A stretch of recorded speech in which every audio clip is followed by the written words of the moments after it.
Chega de fake news na sua redação. Saiba quais são as fontes mais confiáveis para o seu texto.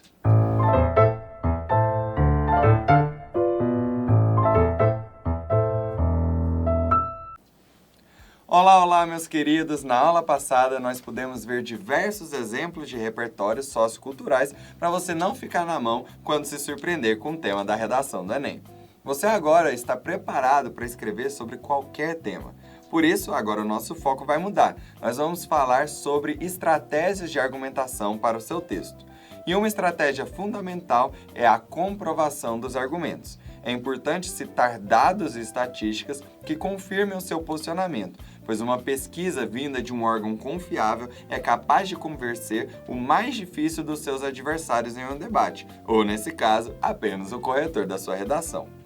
Nesse momento, vamos primeiro entender o que é e como se comprovam os argumentos. Mas antes disso, nós temos que responder a uma pergunta fundamental. Como você vai fazer para comprovar os seus argumentos? É claro que você precisa ler bastantes jornais e revistas e assistir a vários noticiários para conseguir extrair dados e informações sobre a maior quantidade possível de problemáticas que envolvam a sociedade brasileira. Só que você não tem tempo para isso. Você está se preparando para uma prova que cobra outros conteúdos além da redação. Você tem que estudar física, química, matemática, que são matérias que cobram muito tempo de estudo e dedicação para a resolução de exercícios. Então, como você vai fazer para ter acesso a todos esses dados estatísticos? Bem, assim como na aula passada, nós trabalhamos com repertórios socioculturais que são relacionados e válidos para quaisquer temas. Nós também podemos trabalhar com exemplos de dados estatísticos que dialoguem com uma vasta quantidade de problemas que acometem o Brasil e que são causa de outros problemas secundários. Com certeza, o maior deles é a desigualdade social, de modo que qualquer dado que esteja relacionado com a desigualdade social possa ser usado para tratar de outros problemas, como no caso do tema do Enem do ano passado. Ao escrever sobre registro civil e invisibilidade social, garantia de acesso à cidadania no Brasil, você poderia inferir que a desigualdade social é um fator que impede que as pessoas das classes menos abastadas possam ter acesso a documentos e, consequentemente, à cidadania. Ou ainda no Enem de outros anos, como a democratização do acesso ao cinema, em que você poderia afirmar que a desigualdade social também é um fator que afasta as pessoas do entretenimento proporcionado pela sétima arte. Então, aqui vai uma dica muito preciosa do professor Murilov. Se vocês tiverem a oportunidade de assistir a qualquer matéria num jornal televisível sobre desigualdade social, prestem bastante atenção, porque lá vai ter informações excelentes que podem ser usadas no seu texto. Mas antes de você já sair correndo tentando memorizar qualquer dado estatístico referente à desigualdade social no Brasil, é importante a gente falar sobre a maior estratégia de comprovação de argumentos para a redação do Enem: a leitura da coletânea.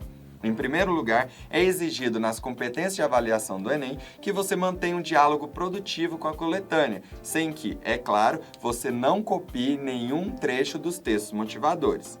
E, em segundo lugar, você pode usar esses dados da coletânea de maneira estratégica para conseguir corroborar o seu ponto de vista e defender os seus argumentos. No ano passado, uma das candidatas que tirou 1000 na redação do Enem fez uso desse mesmo recurso. No caso, ela utilizou a Constituição Federal de 1988 para comprovar que é um direito de todo cidadão brasileiro ter acesso ao registro civil. E essa informação estava na coletânea de textos. Veja como foi inteligente a estratégia que ela adotou. Ela conseguiu comprovar seu posicionamento e trazer uma leitura produtiva da coletânea, ao mesmo tempo em uma única frase. Não é à toa que ela tirou 1000 na redação. E como aqui no curso do professor Murilov a gente foca nas estratégias que dão certo, é exatamente isso que você vai fazer. Ao realizar uma leitura produtiva da coletânea, você vai buscar por dados ou informações que sejam úteis para comprovar as suas ideias. É uma estratégia simples, mas extremamente eficaz. E para você conseguir utilizá-la com maestria, eu vou dar mais algumas dicas sobre como manipular os dados oferecidos pela coletânea. Por vezes, nas matérias de jornais e revistas, as pesquisas trazem dados estatísticos com valores percentuais quebrados, os quais, além de serem muito difíceis de se memorizar, também chamam pouca atenção do leitor. Por exemplo, dizer que 47,3% da população brasileira não tem acesso a saneamento básico não chama tanta atenção quanto dizer que quase metade da população não tem acesso a esse recurso. Vejam que 47,3% e quase metade são valores praticamente iguais, mas enquanto o primeiro ganha em precisão, o segundo ganha em impacto, e com isso você consegue manipular a informação como bem quiser. Nesse caso, o fato de quase metade da população não ter acesso a esgoto e a água tratada é um absurdo, e nós devemos lutar para que todos tenham acesso a esse direito básico. Por isso é preferível usar quase metade, porque isso engrandece o número, chama atenção para o seu tamanho que está a crescer para quase chegar à metade. Mas digamos que você queira fazer o contrário, isto é, trazer um dado para dizer que 47,3% não é um número tão grande assim, ou seja, enquanto quase metade da população não tem acesso a saneamento básico, menos da metade tem acesso à água tratada. Perceberam a diferença? É muito mais impactante exaltar um dado negativo com a ideia de quase alguma coisa e exaltar um dado positivo com a ideia de menos alguma coisa. Não ter acesso a saneamento básico é algo ruim, então por isso que a gente diz quase metade não tem. Agora, ter acesso à água tratada é algo bom, então vamos dizer menos da metade da população tem. Observem que ambas as informações são as mesmas, mas a depender do viés de análise, a estratégia de exposição do dado estatístico deve ser diferente. Assim, vocês estarão preparados para manipular os dados da coletânea para utilizá-los a favor da sua argumentação. Mas antes de continuarmos, é importante frisar uma coisa. Manipular dados não significa inventar dados. Na internet a gente vê de tudo, né? Inclusive até professor de redação sugerindo você inventar algum dado estatístico para comprovar seus argumentos. Isso funciona? É óbvio que não. Às vezes você pode dar sorte e o corretor acabar não percebendo que você inventou aquela informação. Mas para que arriscar? Aqui no curso do Murilov nós aprendemos as principais estratégias para você tirar mais de 900 na redação do Enem. Nós não trabalhamos com riscos, trabalhamos com certezas. Por isso, eu vou passar aqui alguns dados estatísticos relevantes para vocês usarem na redação de vocês. Dados esses que podem ser usados para a maioria dos temas que caem no Enem. E para isso, é fundamental conhecer as fontes mais confiáveis, isto é, as que têm maior credibilidade social para a divulgação de informações. Em primeiro lugar, eu gostaria de destacar o trabalho feito pelos jornalistas da BBC News Brasil. Eles têm um canal no YouTube com matérias completas e também vídeos bem curtos, que trazem fatos e dados relacionados aos principais problemas da realidade brasileira. Além disso, a BBC é um dos canais de informação mais influentes do mundo, o que corrobora a credibilidade desse meio de informação. Mas nós temos também vários outros exemplos que podem ser bem úteis para você escrever a sua redação, como os jornais Folha de São Paulo, O Globo e El País e as revistas Carta Capital e Piauí. Todos esses exemplos são fontes de informação relativamente confiáveis, que podem ser bem úteis para você comprovar seus argumentos na sua redação. E eu digo relativamente porque não existe órgão midiático que seja isento de erros ou de más intenções.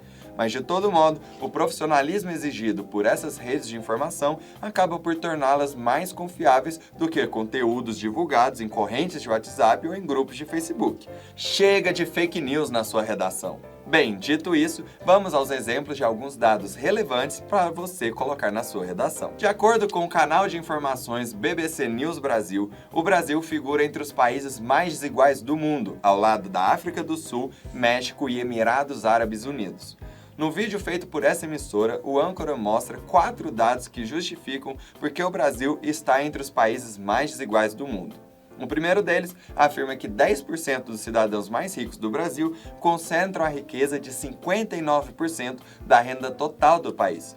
Isso significa que 10% da população brasileira detém um poder financeiro de quase 2/3 de toda a renda nacional. É muita concentração de renda, né, galera?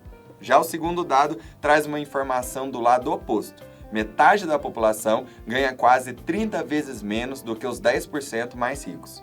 É como comparar o salário de quem ganha R$1.000 por mês com o de alguém que ganha 30 mil. A diferença é gritante, não é mesmo? Agora, o terceiro dado que eles trazem é ainda mais alarmante. A metade mais pobre do Brasil possui apenas 0,4% da riqueza total do país.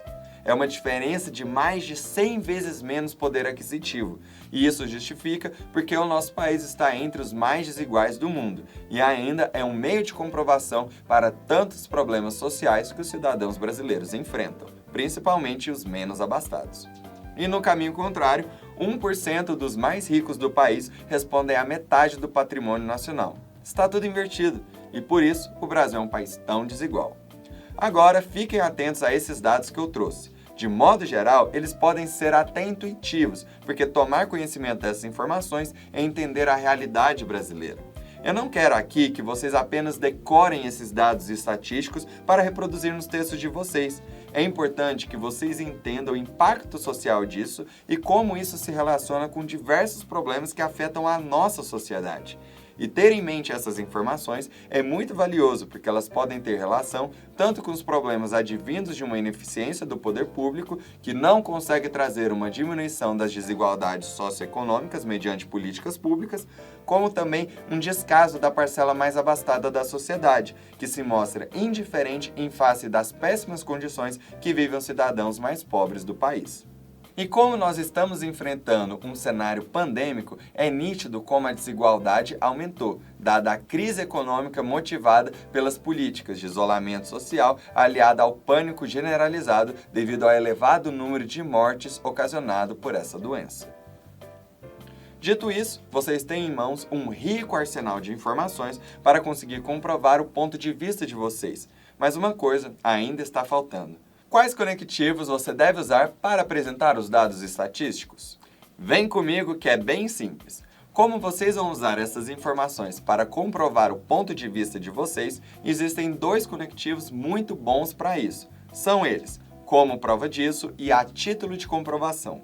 Valendo-se dessas estruturas coesivas, vocês serão capazes de apresentar com domínio de conteúdo as informações relevantes para corroborar a sua argumentação.